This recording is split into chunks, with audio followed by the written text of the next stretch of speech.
Going on, people? Welcome back to Live Palace Focus. I'm joined by T here for the daily, not daily, it's the weekly, not daily. I wish it was daily. Exactly, we wish it was daily, but we haven't got the time to do it daily. For the weekly midweek Palace show, where we talk about the Tottenham game, we're going to be talking about the Palace under 23s absolutely thrashing Leicester in the league, and then finally the game on the weekend against Liverpool. We'll be talking about it all. Thanks to everyone who's joined us live. If you haven't joined us live, and if you're watching this on replay, if you do enjoy it, make sure to hit the like button and also subscribe so you don't miss out on future content. If you're watching it live, you're already here, and you guys already know the drill. If you do enjoy it, hit the like button. It takes a second and helps us out massively. But enough of that. I'm joined by T. T, how you doing? I haven't even spoken to you after that Tottenham game. Big dog, I'm good, man. I'm still living on high, man. I can't lie to you, man. It's good days right now. Yeah, man. I'm telling you, I've been buzzing like ever since the final whistle. I don't care that the weekend is over. I'm still living in the moment. The atmosphere at Selhurst Park was rocking. But of course, you doing a live match reaction show. But talking about the Tottenham game, let's start from the core with the starting lineup and the bench. Mm-hmm. It was unchanged from Patrick Vieira. Was you surprised about that?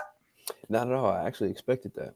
I actually expected it. I didn't expect any changes to that lineup, to be personally. I mean, I think, naturally we as fans want certain things to be changed. Like all that talk about, do we start Edouard or, does Michael Elise get in there over IU? And it's like, if it was a video game, yeah, throw him in there. You know what I'm saying? But like being as realistic as possible, especially coming off of how we played the game before, I couldn't see Patrick Vieira changing much with our lineup. So, but what about the bench? That's what stood out for me. We talked about the lineup quickly. The bench, I think. You can have your opinion on it. I think, and let us know in the comment section. And if you're watching this live, let us know in the comments. I'll read out some of your comments. And also soon I will be opening up so you guys can join and have your say live with us as we talk about the Tottenham game. But that was the strongest bench we've had in a long time. You're talking about Will, who's been on the bench, Edouard being on the bench, Olise, Luca, Gyro. That bench. As we saw it in the game, that bench is a game-changing bench. You can actually bring on players to change it, which we haven't seen for a very long time at Palace. And that was a massive relief to me because when I was looking at it, I was like, even if this goes wrong with Patrick Vieira's tactics, he has the ability to change it. And he did do that. Mm-hmm. And I couldn't agree with you more. Like, this is by far one of the best that we've seen. Point blank, period. And the fact that we were able to have that type of quality just waiting in the wings for us. And you got guys like Hughes, who we know how talented he is. He didn't even see the pitch. You know what I mean? Exactly. So that type of quality it goes a long way.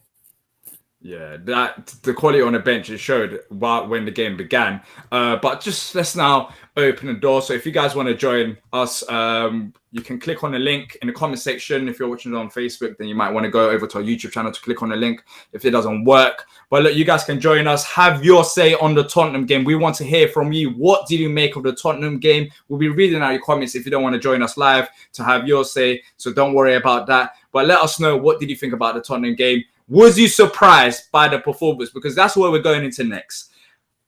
Look, T, you wasn't here last week, but Patrick actually called for it. Patrick did say 3-0 Tottenham win. I don't know what he was drinking that day, but it must have been very good. No, not 3-0 Tottenham win, 3-0 Palace win. But I didn't expect us to be that good. When you're looking at the stats, I'll read them out right now. We had 62% possession compared to them having 37%. 18 shots versus their 2. 3-0 win over the league leaders. Yes, it's a small sample size. And yes, I understand that it's only been three games before that. But they didn't concede a goal going into this game. And we treated them like they were Palace and we were Tottenham. Like, what? Was he just...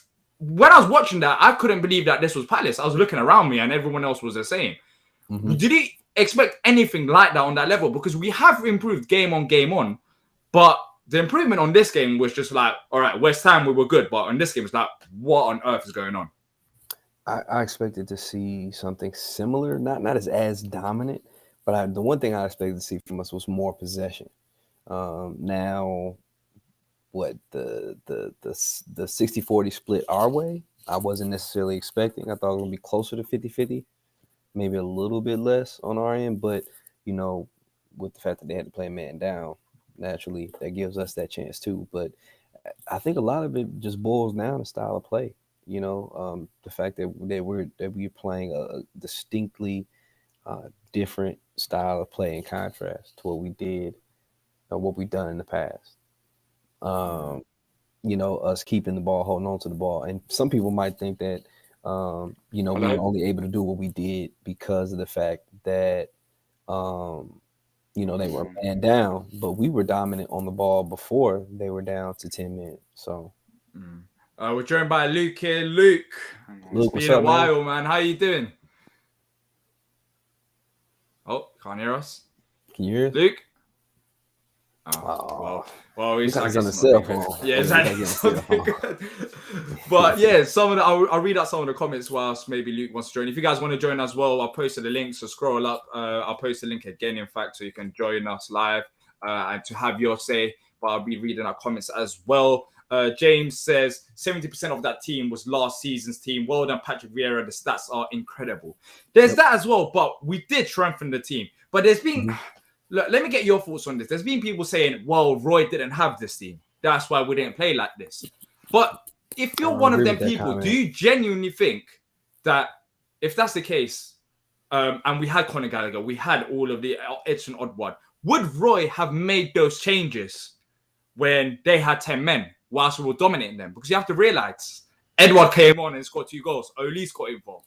Or would you have brought on... I don't know, probably McCarthy will still be at the club and you would have come on from James McArthur because we were dominating them and we'll rather not lose the game. So where do you stand with this? Do you think it's unfair that, that Roy didn't have that squad? Or do you understand with me where I'm coming from with, I don't think he would have even done what Patrick Vieira has done, even if he did have it. I don't agree with what people say about the fact that, Roy didn't have this. Roy had guys like Michy Batshuayi just dying on his bench, never getting a chance to play. He had guys like Max Meyer who were creative, who never got a chance to play, never played Victor Camarasa. He's had some very talented guys just on the bench, just rotting, that's never got a chance to go in. If Roy Hodgson was managing that game after Wilf's penalty, he would have brought on more defensive reinforcements, and we would have been lucky to win that game 1-0. That's what I believe. Yeah, I agree. No, I agree with you. I agree with you. I feel like we would have went defensive and would have let Tottenham attack us. When you're looking at Saturday's game, Harry Kane didn't have a single touch in the box. You're talking about one of the best strikers in the world. Look, I get Tottenham were poor. I get they went down to 10 men. But credit has to go to Palace as well. And people are giving us credit for our performance because Mark Guay and Joachim Andersen, we're going to be talking about Wilf this season. We're going to be talking about Eze when he comes back. We're going to be talking about Olis, Edouard. We're going to be talking about Conor Gallagher a lot. But 2 players that I don't want us to go under the radar with is Joachim Andersen and Mark Guay. Both of them are just absolutely solid. We beat them 3-0, but we kept the clean sheet. Yeah, we kept one of the best strikers in the world quiet. And Tottenham's tactics did play a part. But whenever, they did have the ball, they dealt with them. Joachim Andersen dealt with them. Mark Guay dealt with them. And them 2 pairings, they've got massive potential. I've got high expectations for them. I think they could be one of the best pairings of centre-backs that we've had at the club for a very long time. I can't disagree with you there. I mean, if you look at the production that they had even prior to being with us, Anderson dealt with a little bit of injury last year at Fulham, but when he was in there playing with Fulham, he got some great defensive numbers put up. I mean, Mark Gahey was a part of literally the best center back pairing in the championship with him and Tanganga. So, you got guys that are young, that are experienced, that play a lot of international football. They're poised. They play on the ball really well. I think that really makes the difference for us. I mean, when's the last time Palace had a true ball-playing center back that wasn't somebody Well, we like did have Sacco. one, Sacco, yeah, Sacco, but And like, I don't know if you count him as one because I can't because like when Sacco's on the ball, we got nervous. And if you have a center back that scares the crap out of you when he gets the ball at his feet, then he's not a ball playing center back. Nah, but he's still a ball playing centre back. But he was just crazy. Like Sacco was just like Joachim Anderson, but just absolutely crazy version of Joachim Anderson, where instead of passing the ball to Wilf out wide, he might do flicks or something like that. That's the thing that Sacco done, which is crazy, but it still managed to work majority of the times when he did play, which is very rare. I'm really happy with those two by far. Like they're unbelievable, and honestly, they are the foundation to the success that we're seeing, to the style of play that we're seeing, honestly. Well, we're going to try to put Luke on again, but he keeps joining Luke in a second, but we'll read out some of the comments. James says here, this is Frank de Boer with the backing of the board. Masterstroke was releasing the mass height of wage players.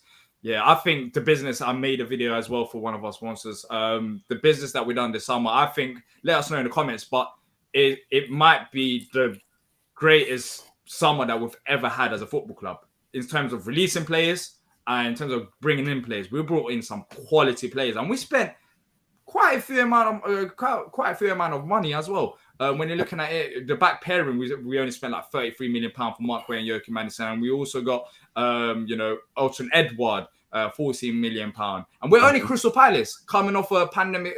Coming off the pandemic, lots of clubs are struggling, and we still managed to back him. So I think everything put into consideration, what Dougie Friedman and Steve Parish have done here, I think it is arguably our best ever window in the history of Crystal Palace. Yeah, you could definitely say it in the history of Crystal Palace. You could just say, some people might say in the Premier League. I mean, I think when you look at the quality in my lifetime, anyways, let me say that in my lifetime, I don't want to offend anyone who might be older than me. In my lifetime, I don't think I've seen a window as crazy as this one in terms of quality. Exactly, I haven't. Like the quality that we brought in, we brought in lots of players in windows. I mean, when we got promoted, we brought in about 30 new players. But in terms of, if you're talking about quality, if you're talking about proper business, this summer was proper business. Yeah, absolutely. Value, quality, age it's. I mean, compared to a lot of other teams in the Premier League, what we did was top class for me.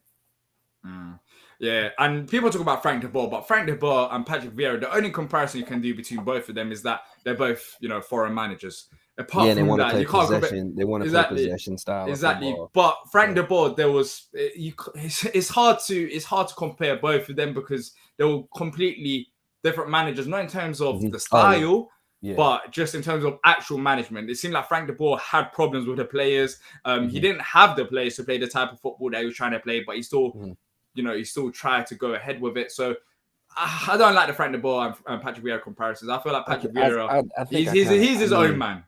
I kind of get what people are trying to get at with that whole thing of if he had the backing, if he could have got the players he wanted. Yeah, but why though, T? Why? It doesn't make any sense because Palace is not the only club he's been at. I've seen him manage Holland.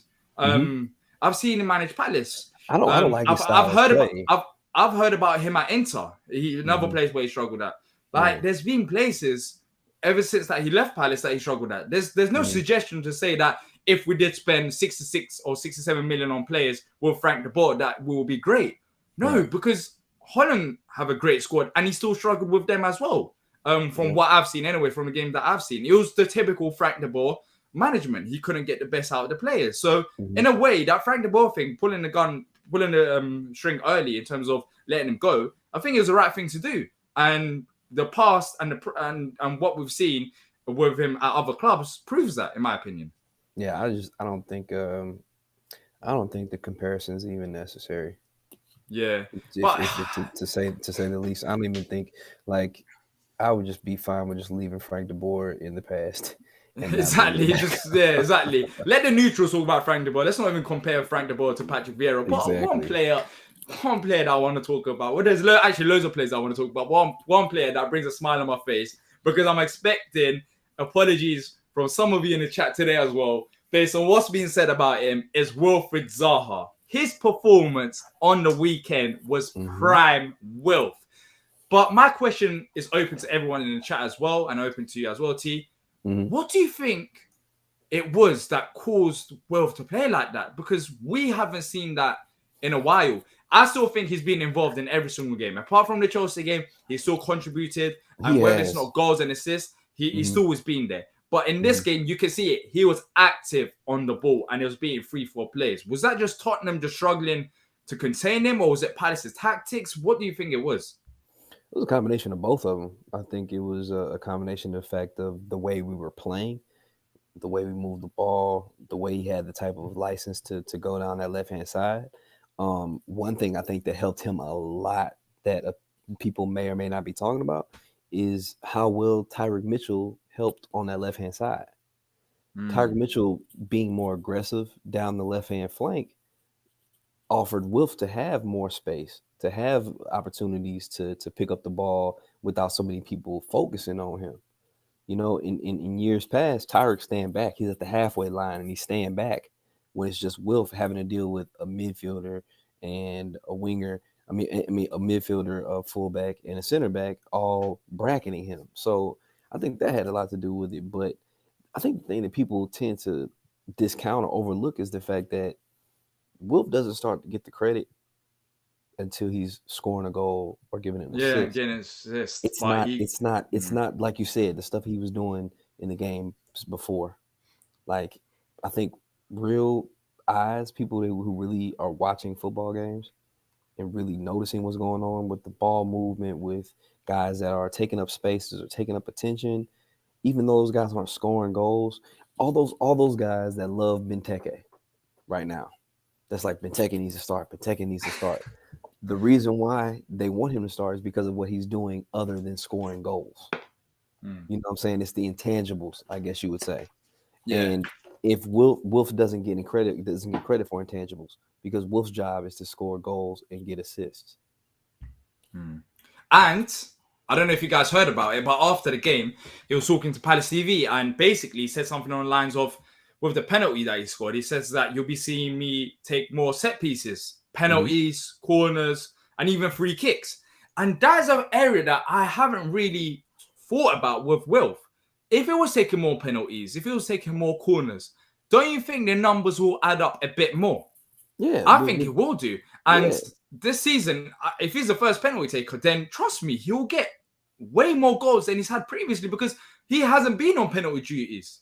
It's been Luka or Benteke when he tried to take it as well. Like, it's been a struggle for Wilf to get on a score sheet from, from situations such as penalties or free kicks or corners. Getting assist from a corner or something. But now that he's going to do that, how many goals do you think he will score this season if Wilf is on penalties? Let's say we get 3-4 penalties this season, then you're talking about 4 extra goals. I think he could be in that 18 to 20 range if he gets. I love this 18 to 20 range. But do you guys agree? Let us know in the chat. If you think about it, man, and this is me having a basketball background too. Taking penalties is like shooting free throws. In a basketball game, if you're off and you're not having a good night, you can't get a bucket to go. The first thing your coach is going to tell you is, hey, you need to get to the free throw line. You need to go drive the lane, get fouled, get to the free throw line, see the ball go in, hit a couple free throws, see the ball go in. And that's going to help you get on track. If you got a guy that needs to score goals to really start to really have his confidence up, to really start to go and get going in the game, put him on the spot. Put him on the penalty spot. Let him score a goal. Let him see his kick go into the back of the net. His confidence is going to boom, because after he got that penalty, that's when you saw him bomb down the left and get that ball into Edouard for the assist. Yeah, he's going. He's going now. He's flowing. You know what I'm saying? So, and I think that's what he was saying in the interview. Is like, I need those opportunities. Why am I limiting myself? I'm good enough to play. I know I can score those goals. I scored 10 goals from live play. Why can't I score a dead ball penalty?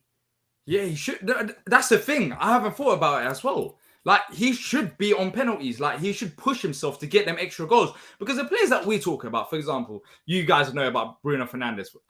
Everyone talks about him scoring lots of penalties. But at the end of the day, it still counts as goals. Exactly. And if Wilf did get them penalties, then when you're looking at it at the end of the season, instead of 10 goals, he's got maybe 15, 16 goals. Do you know how much of a difference that makes? It makes him look way more better than he is. And it actually shows his worth because he does so many things for this team and it goes unnoticed at times because all he can do is score from, open play. And under Hodgson, that was a struggle because of Wilf saying as well after the game, he had a dig and I loved him for this. He said basically, we're playing proper football now. It's not just hoofing the ball and playing counter-attacking football.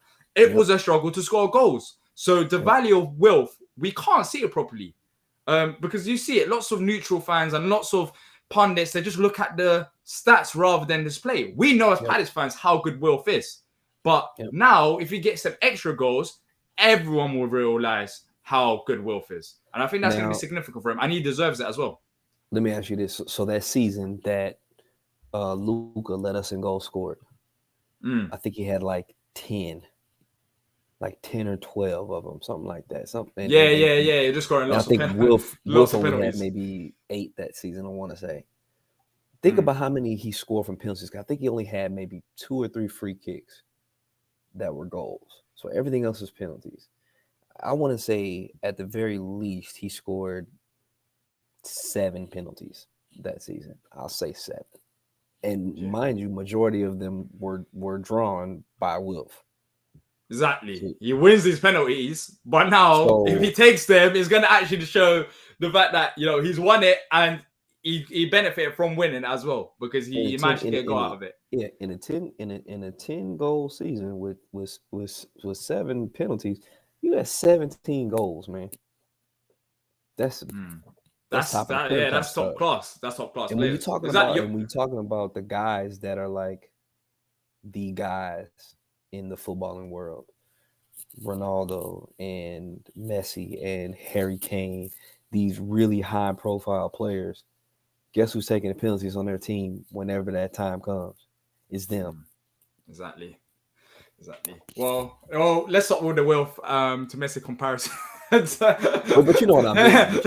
I'm joking. The guys on their team. Exactly. After Saturday's game, we will, even me as well, you can compare him to Messi. But yeah, 100%. All the best players, they want to take penalties, and that's how they get the goals as well. That's what makes it great. Taking a penalty is nothing easy. It's not like it's a free goal. You still have to have talent for that and skill for that. And if Will feels like he can go to it, then let it be, and let him take it. But enough of the Wilf to penalties and Wilf goal situation. Let's talk about Wilf versus Tanganga. Let us know in the comment section what you guys think as well. So everyone knows what happened with that foul. Counter attack. Palace are running through on through on goal. Wilf is out wide. You got 1-on-1 against Tanganga. Tottenham are upset that one of their players are down. And he literally smashes Wilf in his face. At that moment, I lost my temper because I thought he was through on goal. If you beat him, it was going to be a genuine chance. And the fact that you put his hands up that high in the first place was just absolutely crazy, and it shouldn't be allowed. I thought at the time it should have been a red card. Now looking back at it.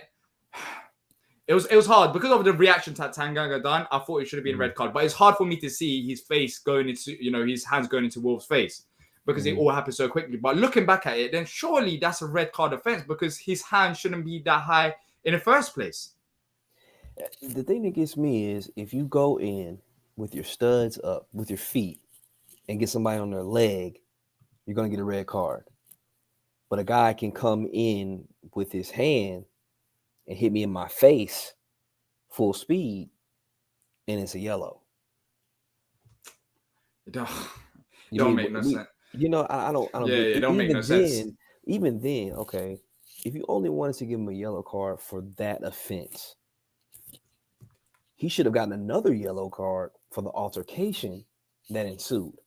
Exactly, because he caused a massive fuss. Because Wilf got a card for his role in the altercation. Tanganga got the card for his foul. but Tanganga was also directly involved in the altercation. Therefore, he should have got 2 yellows. Do you guys agree? Let us know in the comments. PP saying red. He thinks it should have been a red card. I think we're all going to be biased and say that it's going to be a red card, but it'll be interesting to see what you guys think in terms of whether it was a yellow or red card. Sir Rance, no one would be one up, and you would have swapped the striker for DM midfielder. I hope to keep it 1-0. Vieira said pre-watch that he wants to see players express themselves, and it shows. Exactly. I don't want to keep talking about Roy Hodgson, but in that situation, 1-0 up, you bring on another defensive midfielder and you let Tottenham press us rather than hitting them in the front foot and not giving them the respect, because they had 10 men. They had 10 men, and it would have been annoying to see Tottenham coming back into the game, considering that they only had one shot. If we had the exact same team and Roy was managing, he would have brought in Luka and we'd have brought in Hughes. Yeah. Then we would probably have Luka, Hughes, and probably to be fair, MacArthur in the midfield to end the game, and he wouldn't have used that third sub. It would have, in the first place, I don't think it would have been a 4-3-3. It would have probably been a 4-4-2. We would have probably got outnumbered in midfield and wouldn't even get to that situation of dominating them. So that's where it starts with me. It would have probably been a 4-4-2. Benteke up front will probably Edouard or JP would have probably started. He was not in the squad. We'll talk about him in a second. And then it would just be, a typical 4-4-2, just sit back, and we would have probably had one shot. I don't think we would have even got to that situation to go win a penalty. But people are talking about it. I'll read out some of the comments. Mitch says, honestly, Tanganga's offense was an orange. He got a bit of mercy. Oliver says, red to foul on Wilf. I think he's talking about a fight. So, yeah, I think many people are saying that even if it wasn't a red card and you gave him yellow, then why didn't you give him another yellow card for fighting with our players? Yeah. Exactly, for the fighting with our players. Absolutely. But look, he did get sent off, so it all worked out in the end. And we managed to go on to score 2 other goals. Odsonne Edouard comes on the pitch. Let's talk about this guy. Odsonne Edouard, welcome to SE25. We've needed a striker like this for years. Forget about Patrick Vieira era. Someone who is genuinely a good finisher, who can play on the ball and has the ability to go into space to find them shots as well. Because that's a very underrated aspect. Some people are talking about with Benteke, can he go into spaces in the box to, find a shot to score goals? But Odsonne Edouard, completely different to Benteke, comes on, scores 2 goals. I love him already. We're going to be talking about him versus Benteke, whether he should start in our Liverpool preview, which we'll be doing later on in the show. But what a debut. 27 seconds in. I lost my head. I love the guy already. But the finishes, don't sleep on them. They weren't easy, especially the first one. Both of those were weak foot shots. It weren't easy. Both of those were with his weak foot. Yeah. Just saying, he hasn't taken a shot for us yet with a strong foot. Yeah. I want to be Edouard. That's what I was singing all night long and all game long as well. Where you just stuck in my head. But it is a massive relief, though, T. Like, jokes aside, it is. I don't know what you think about it, but now that Patrick Vieira's got the options, I think Benteke and Edouard is completely different. I feel like Benteke still has a role. People are writing off Benteke already. I still feel like he has a role because his role is not to score goals. As crazy as it might sound, it's been like that for years now. His role is to bring in players. Look, when we face Liverpool, I'll throw this out there, it's going to be against physical players. And Benteke, he might be good in that. So both two different strikers.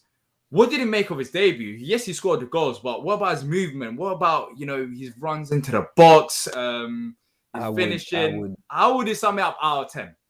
I would implore anybody to go and watch that video of the goals from all angles. That's one, but just going back and looking at both goals and just watch his movement. Watch how he moves into space. And he has an understanding of where the defenders are prior to even having the ball sent his way. More than half of his goal scoring ability comes from what he does prior to even having the ball passed to him. He puts himself he puts himself in the best position to have a chance to get a quality shot off. He knew on that one with Wilf, once Wilf got up and he saw that Wilf was going to take the ball, he took the immediate time to sprint and he went on an angle towards the middle of the goal, and he made sure that he got to the second off the shoulder of the second defender to where he could receive in space and be able to get that shot off. I watched it over and over and over. That man's anticipation and ability to operate in space is amazing. It's like, it's one of those things, it's natural for him. Yeah, it's not coincidence as well, and it's very underrated skill to run into space. In that box, he could have easily been at a far post. He could have easily been there.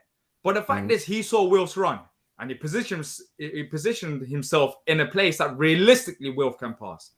And if he does that all season long, Wilf is going to get lots of assists. And he's going to get lots of goals. And that combination there is just juice. Like, the thought of just Wilf having a striker that can finish. Now, this is no disrespect to Benteke. I still feel like he has a role. But if Edouard is there as an option in, coming on in the second half or maybe starting games, depending on who we're facing, it is going to help us massively. Because imagine JP came on in that game. I don't know if he's got, in fact, I don't know. I am 99% sure he's not scoring that. Because he's not going to be in a position. Yeah, I don't think he could have sprinted into position fast enough. I think Edouard's IQ, from what we've seen for like the 20 minutes or so, it was very impressive. Another player who came on. I just love this. So many players just coming on, and they're genuine game changers. Olise, he's back from his injury. We signed him quite a while ago, and even towards the start of the season, not many people were talking about him. He looks very good on the ball. I know we've seen him 5 minutes against Tottenham, but with the third goal, he was involved. He's a genuine contender. With Patrick Vieira, surely you have a headache. But it's a good headache. How do you fit these players into the starting lineup? You got Eze still to come back. Do you know how ridiculous that is? You got Eze, you got Olise, you got Edouard as a forward option. Who do you start, Benteke or Edouard? You got Wilf, you got Conor Gallagher who's creating. How do you fit these players in? I love it, don't get me wrong, but it must not be easy for him. But that's, he gets paid the big bucks for that. And like you said, it's a good problem to have. I think it's going to be a mixture of form and how they're looking in training and the opponent that we're going against. All those kind of things got to be, have to be understood and looked at in that process.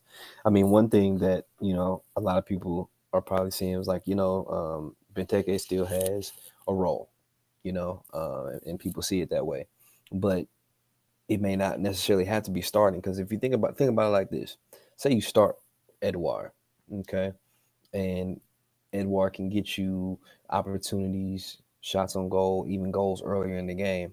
You can bring back Benteke on later, and now you're putting Benteke against center backs that have weak legs because they've been playing for 60, 70 minutes. And now you got Benteke beating guys in the air and putting in extra goals too. Or his hold-up play is being really, really good against those more tired center backs. So he's bringing other guys into play. And if you bring one of those guys off the bench like a Eze or an Olise who can play off of him, now you got two guys that are fresh that are then making plays in the final third. So. Yeah, I don't think Vieira's got any, unless injuries hit in, I don't think he's got any excuses to not be able to change it about. Yeah, exactly. Yeah. You can change it up depending on the opponent. But look, Terence is here from the preview pod. He's here before they record it. Also, make sure to check out the preview pod, which is probably going to be released tomorrow or Thursday. It'll be available on your usual podcast. Yeah, exactly. It'll be available on all your podcast platforms. All three of them are great. Terence, Albert, and Hesketh. So yeah, make sure to go check them out as well. Hesketh is always a miserable one, but this season he can't be miserable.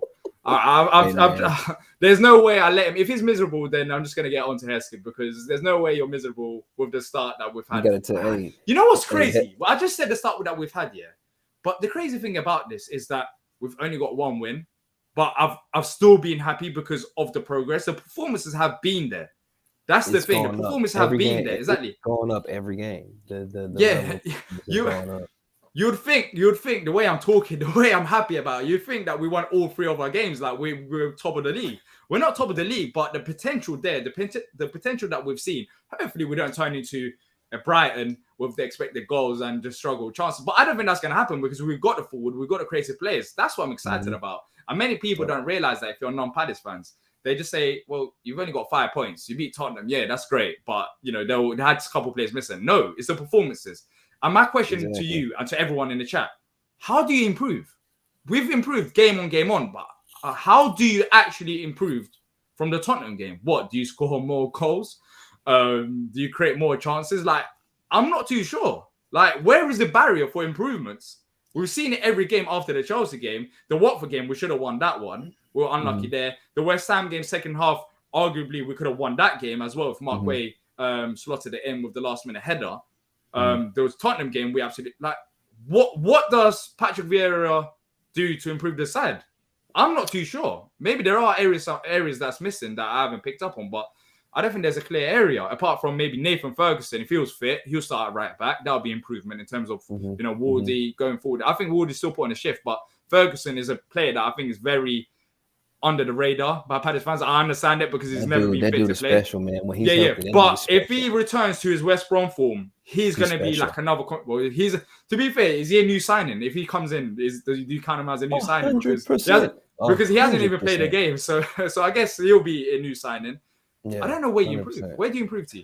Well, I think one thing you have to realize, D, is an improvement for us as a club is consistency.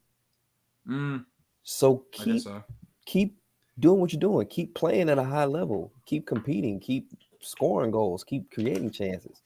One of the things that we haven't had is consistency at a high level. Playing at a high level, consistently. I think that's something that we have to definitely see as improvement. Converting chances is another area where we can definitely improve. We had 18 shots, scored 3 goals. Not bad, but you know we can do better. You know what I mean? I think he's probably telling them that we created some solid chances. We need to finish those solid chances too. And then just overall, I think some of the ball movement stuff can always be improved. You can always improve and attack more when it comes to moving the ball and things like that. But I mean, I'm happy to see us playing a very attractive, very effective style of football, and I think that we just need to continue to keep doing it and consistently play on a high level. I'm just gonna say this: the next player that I want to talk about before we move on is Conor Gallagher, but I can't talk about him because if I do, I just lose all composure. So I'm going to give it over to you.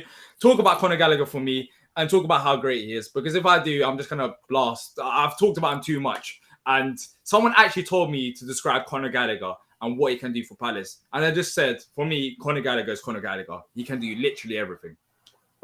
Conor Gallagher is the Swiss Army knife of our team. The dude literally can do it all, man. How did he go? So the thing I don't get, and I got a question for you as well in the chat.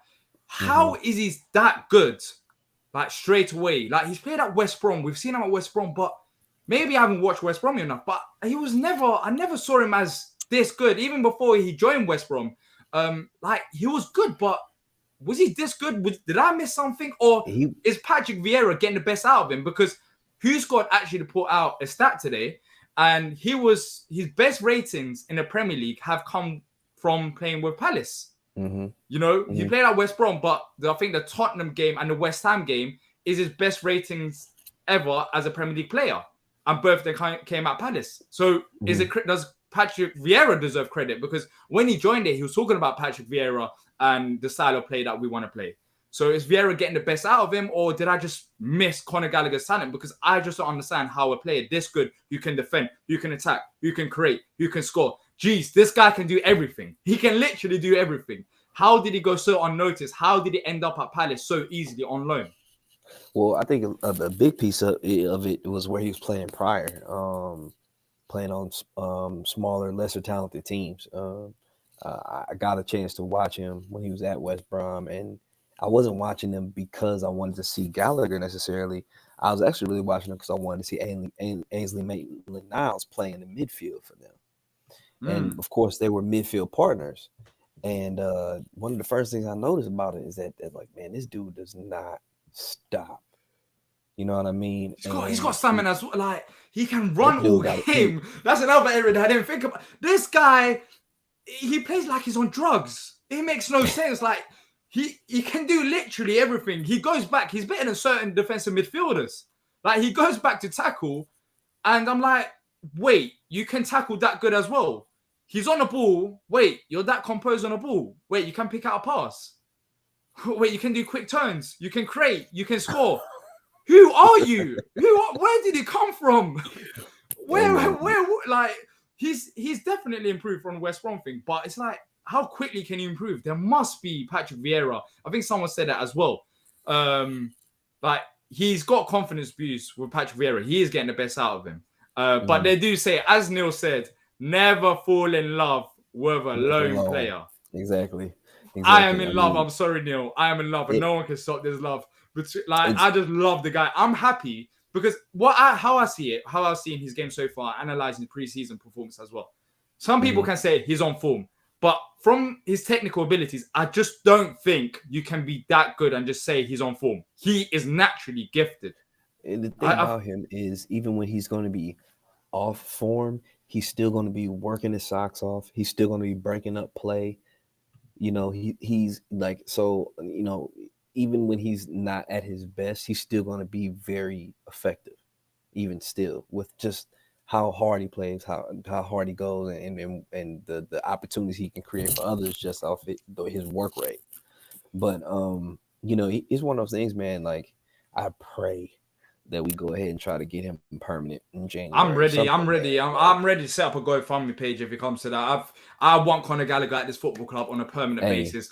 I love him to bits. He seems like he's enjoying it. I will go all lengths. If you want me to swim across the Atlantic Ocean, I am doing that just for us to get a chance of getting Conor Gallagher. Whatever you need for the money, I will do it. Conor Gallagher is a crazy midfielder, and it's scary. It's only been 4 games, but I've got the thoughts about what happens when he leaves, because I don't know who is Conor Gallagher's replacement. And if he does go back to Chelsea, if you don't get him on a permanent basis, that's going to be a massive, massive hole. Because he helps Wilf, he helps the defense. It's just, that's why I don't like. This is why I don't like. I love Conor Gallagher, but I don't like speaking about him because he's just so good. Like, there's so many things to say about him, and I go and just crazy mess talking about Conor Gallagher, and it's like, what, 10 minutes has gone by. I've just done all praises for him. The thing I want to try and do is have faith in Dougie and those guys, just because of what they were able to accomplish this past summer. They're smart enough to know that, hey, you know, our number one target right now and going forward is to bring him in, is to keep him permanently. I think that, like, just how, like, over years past, the number one goal a lot of time has been keep Wilf. You know, we want to try and keep Wilf. That's our number one goal. We already know it before we even hit the window. I feel like that's probably the thing that they should be putting out in the forefront. And you know, Dougie gets paid the big bucks for a reason, so I'm sure that he's probably trying his best to work towards making that permanent. You just gotta hope. I know all of us are Chelsea fans right now, hoping that Saul turns out good for them. Exactly. Becomes good for them. Hopefully they're going by Declan Rice, they're going by, geez, I want them to buy everyone. I'm just a massive Chelsea fan right now. Just whoever you want, whoever you want in midfield, go out and buy them. Spend all the money in the world. Let us have Conor Gallagher. Exactly. Just let us have him. Do whatever you want. Yeah. But if you're enjoying this so far, make sure to hit the like button and subscribe if you're new. It takes a second and it helps us out massively. Now let's talk about the under-23s. What on earth is going on at this football club? Like, we have gone from just getting results, maybe 1-0, 2-0, to just going to extremes. We smashed Leicester under-23 6-1 yesterday. And the game was extreme, but the highlights are out, so you can go on Palace TV to go and watch it. I don't want to go too much in depth about the game because, of course, the only thing there was just the highlights. But there's one player, and I want to hear you guys' thoughts as well about this. There's one player that stands out for me that I think we got a problem with. And it's a good problem, but it's kind of scary at the same time. Rak-Sakyi. What happens with Rak-Sakyi? Because I genuinely think, and I've said this many times, he is ready for first team football. But you got Olise, Someone corrected me. I said it correct now. I think it was Terence actually. You got Olise, who's on the side. You got Eze still to come back. Who might play out wide. But like, where does Raksaki fit in the starting 11? Or the squad? Because I wanted to be involved, but I'm not too sure unless we have injuries how he can be involved, and I don't want his talent to go to waste. But he was on the score sheet yesterday. What do you guys think about the Raksaki situation? Do you think that he has the potential to start in the starting 11? And also, how does it fit into that starting 11? Is it injuries or is it more performances at under 23 levels? What happens with Raksaki, T? Tell me. I could see a few different things happening. I guess it kind of just depends on what between PV, between all of our front office people. I could honestly see him going on loan in the second half of the season. That's one thing. I mean, to where? All right, so if Raksaki is going on loan, where would you be happy with? Just go on loan to what? League 2 club or League 1 club? Or do you think that if he's going on loan, Championship, he has to be Championship? I'd send him to the Championship. Yeah, I'd send him to the Championship because the thing is, there's that as well. Because you feel like he's on that cusp. You feel like he's ready for first team football, and if you think he's ready for English Premier League first team football, then you need to be putting him in the Championship to show what he can really, really do and get him that game time so that he can come back next year and really, really be in the fold and actually be a part of what's going on. Now, if they think that he can play right now and they don't need to send him out on loan, then they need to decide what they're going to do with Jordan Ayew.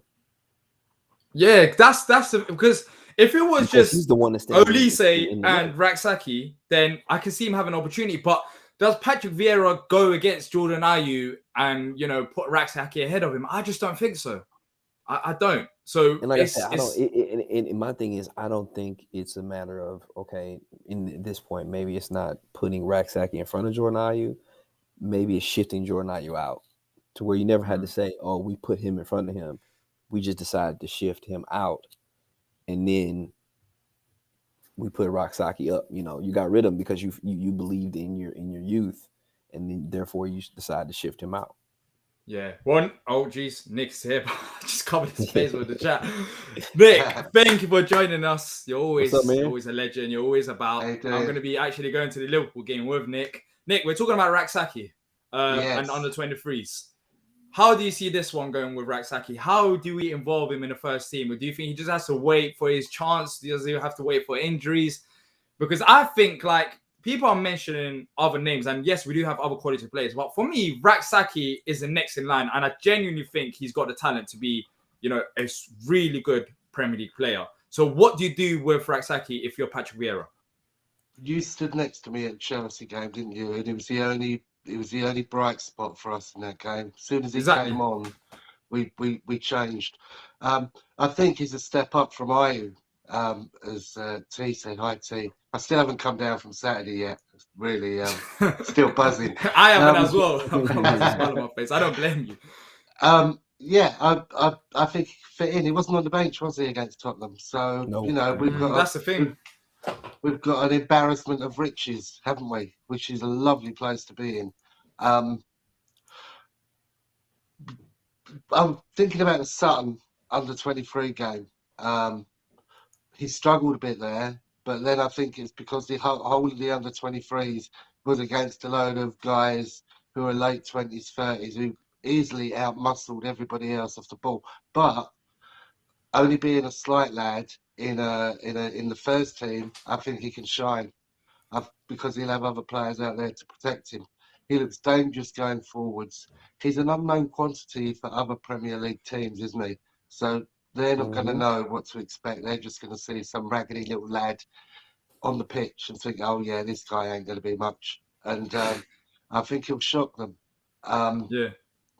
He's got a burst of pace, and I think that's what we missed on Saturday. With Ayew, although Ayew had a very, very, very good game, we were a little bit weak on the right-hand side, weren't we? With Ward there as well. So whether he's mature enough to develop an understanding with Ward straight away, I don't know. Whether Ward could, get him in there. T made an excellent point on Saturday's post-match show, which if you haven't seen it, viewers, I recommend. It's great, especially listening to it in the car on the way home. in the Scottish guy midfield. The name is just James McArthur. I thought you were talking about Scott Banks for a second. Now he's the sort of player that can talk him through. Now, T made the point that McArthur really helped Gallagher, and that's why Gallagher's been so good, is because Gallagher hasn't had to do all the thinking, because he's had somebody in his ear all the time telling him, go forward, come back, go over there, mark that man, look, you're free, go on the run, look over there, there's Wilf, pass to him. Can McArthur do that for more than one player, or is he just one-on-one with him? Do you know what I mean? So I think Raksaki needs a kind of on-pitch mentor, I feel. I don't know. I don't know if he does. I don't know if he does. I really do think he's ready, and with a couple of games under his belt, I think he'll be ready to kick on. But it's not only Raksaki as well, Nick. There's other players that Gareth mentioned, such as Omalabu, Scott Banks. We've got great young talented players. What's the name of the right back? Because he looked very, very good in the highlights package in the other game. Yeah. He looked good as well. There's high praises from Leicester people who watched the game yesterday. And Olise had a good game as well, apparently, for the under-23s. So look, we've got young players, but we'll see what happens with Raksaki. I feel like all the other players, such as Omalabu and Scott Banks, their time will come. I don't think they are that ready for us to worry about whether they should start first team. But with Raksaki, I genuinely think today he's ready to be involved in the first team squad, and he offers something different. And he's very good technically. And you know, if you put him out there, I feel like you're going to see another young quality player. Who do you take off the bench to put him in there? That's what I'm saying. That's the question. I'm going to answer my question, because we had a lot of defenders on the bench, didn't we? We had Tompkins, we had Kelly. We're keeping two center backs, and we don't. But how many attackers do you want on the bench as well? Yeah, true. I mean, true. We only had two. Yeah, we only had two against Tottenham. We had Edouard and we had Olise. Yeah, we had two center backs because we had Kelly and we had Tompkins. But I get it but I mean, well, maybe I don't, because we had Klein on the bench too. Klein is the cover for right back then. So why do we have Kelly on the bench? I'm not too sure. Maybe he covers left back. I don't know how he uses Kelly, because we haven't seen that much of Kelly for a very long time. So I don't know how he's in Patrick Vieira's plans. But yeah, Raksaki is an interesting one. Can I come back on what you said about Gallagher again? And how good he is.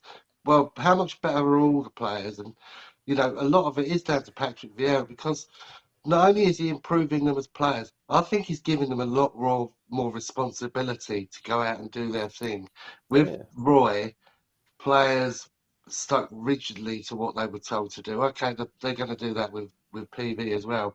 But I think Vieira's got it into them that they can do things. They have got the ability. Look at what Wilf said after the game in his post-match interview. I can do anything now. I can take the penalties. I can take all the corners. I can take all the free kicks. He's got that belief, and that motivation is there. And I think it was on a match report show I did. The changing moment for us this season is when Gallagher scored that first goal against West Ham. Suddenly we thought, actually, this system does work, and we let off the shackles a little bit. And I think we believe we can do anything. I'm going to go out on a limb here. I think Liverpool are scared of us now, because they ain't going to know. They ain't going to know who to focus on. Other teams, you know, we've always when we play people, it's if you stop Wilf, you stop Palace. Now to stop Palace, you've got to stop Gallagher. You've got to stop, to some extent, Ayew. You've got to stop Wilf. You've got to stop McArthur, because he's doing loads. You've got to stop Tyrick Mitchell, who's bombing down the left. I mean, that cross he put in against Tottenham that nearly went in. I mean, could you see him do that last season? We've got players with such belief that I think other teams are just going to shit themselves, because they've got so many players they need to focus on.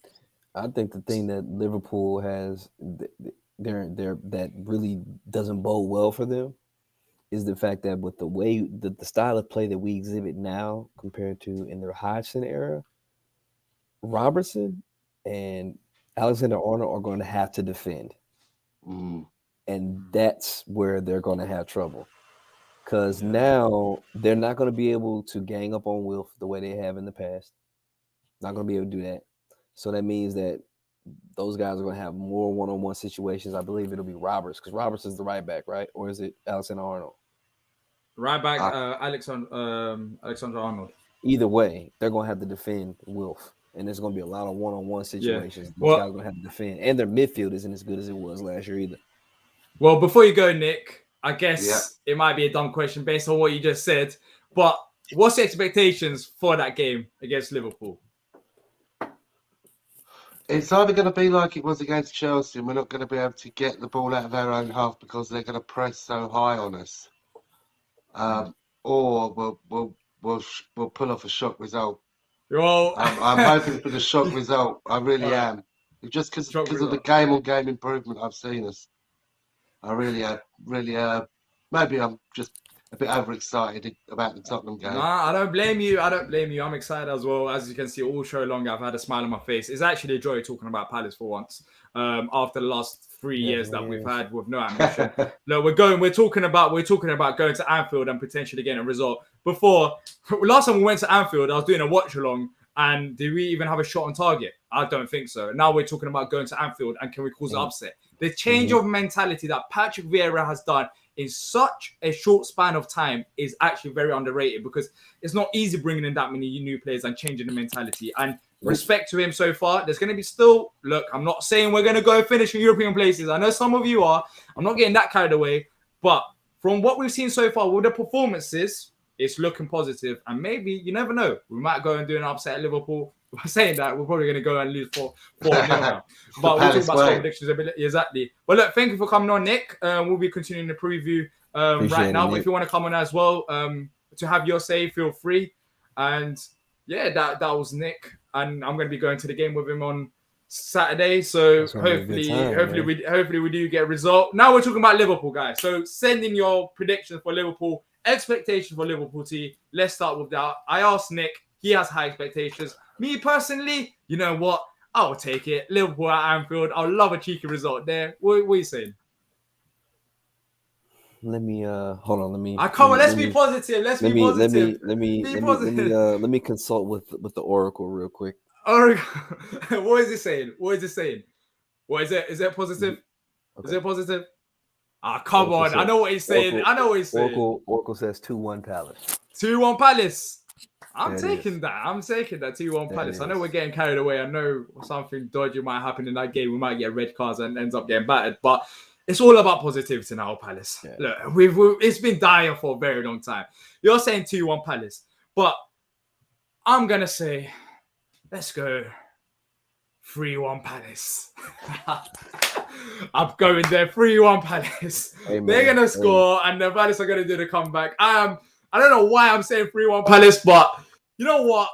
It's a new phase. We've got the momentum going into this game. Yes, Liverpool beat Leeds, but I want to believe in your guys. You gotta believe. Without believing, there's no chance. And before we had no belief going into these games. Right now, after that result that we've had, after the form that some players are, such as Gallagher and Zaha, after the option that we got on the bench with the squad depth, let's have it. Let's have it 3-1 Palace. Let us know your score predictions as well. We'll be talking about lineups in just a second. Alan says 2-2. 1-1 as well. I'm seeing 1-1 as well. I'm confident that I'm going all the way to Liverpool. If we don't come out with a win, I'm going to be disappointed. So I don't want to lose. Who scores for us? I think Wilf. Wilf again. He's on a score sheet. Maybe a cheeky Benteke header. Because we did. There's a thing going back to the Tottenham game. We did put in a lot of crosses, which we haven't done in the past for Benteke. That was our goal. We were trying to get the best out of Benteke as well. It's such a simple thing, but it seemed like rocket science for our previous managers to do, just to put cross into Benteke. Now that we've done that, a cheeky goal from Benteke, cheeky goal from Zaha, a little Gallagher, dip. I don't mind that, Yeah. Three of them on the score sheet. I'm all for it.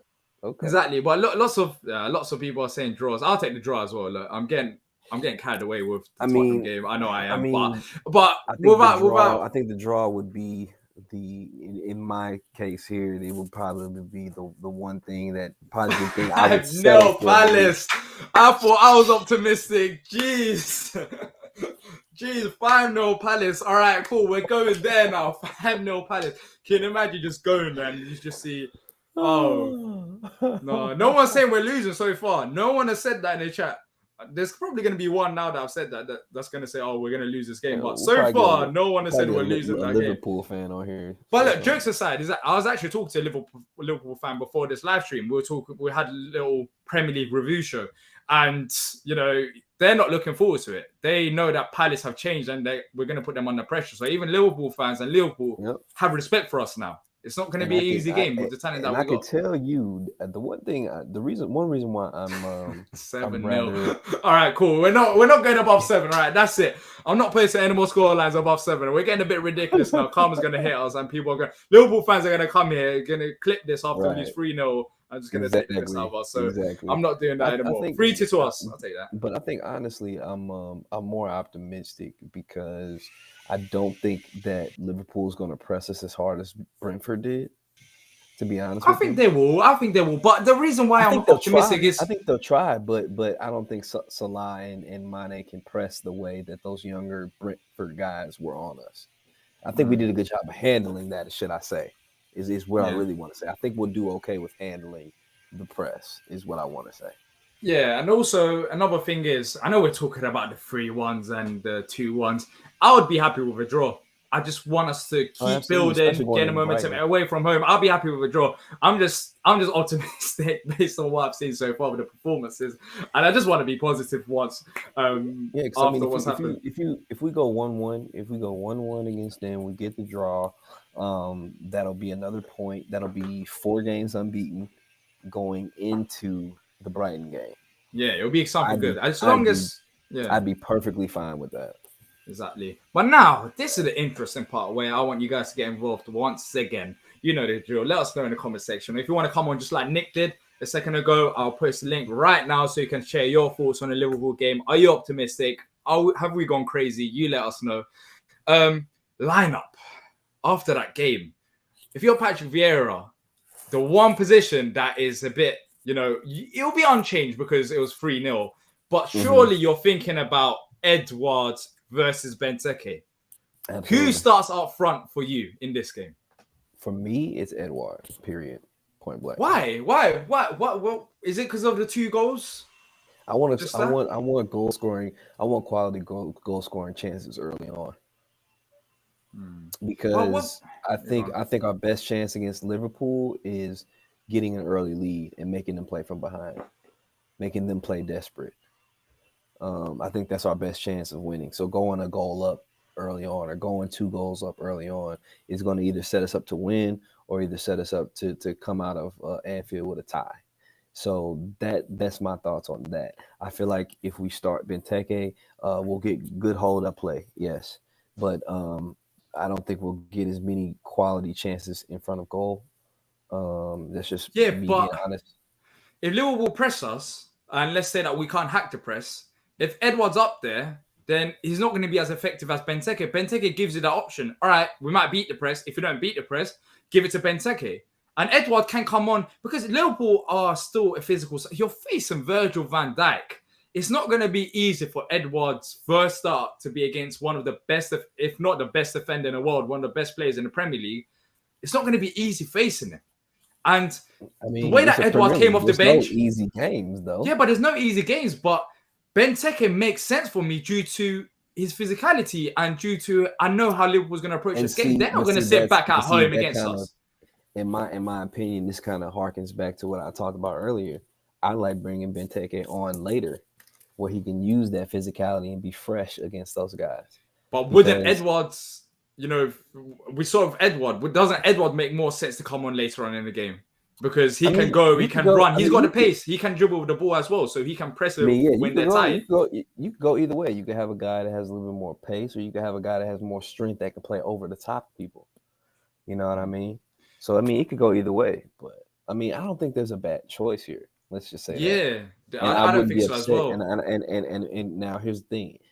Do I think Patrick Vieira is going to start Edouard? No, I think Patrick Vieira is going to start Benteke. But you asking me who I would play? Yeah, yes. But I don't have any issue with Benteke starting though at all. What about what Henry said? I think we should put Edouard and Benteke in the starting lineup. Ayew can be replaced. Do you think that'll be worth it? The only way I see Edouard and Benteke work in the starting lineup is if it's two up front. And then I'll tell you, I've been traumatized by the 4-4-2 formation. I just don't want to go back to that. We tried it against Chelsea as well in a way, and they just absolutely dominated us. And I feel like if we do go with two up front, then it will be a mess. And if Edouard is playing out wide, is he a wide player?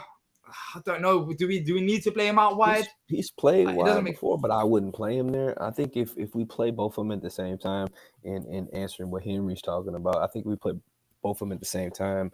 I don't think we should play 4-4-2. I think we should play a 3 at the back and go like a 3. You want to go to that bridge? 5, like a 3-5-2, something like that. Maybe having Wilf in behind those two.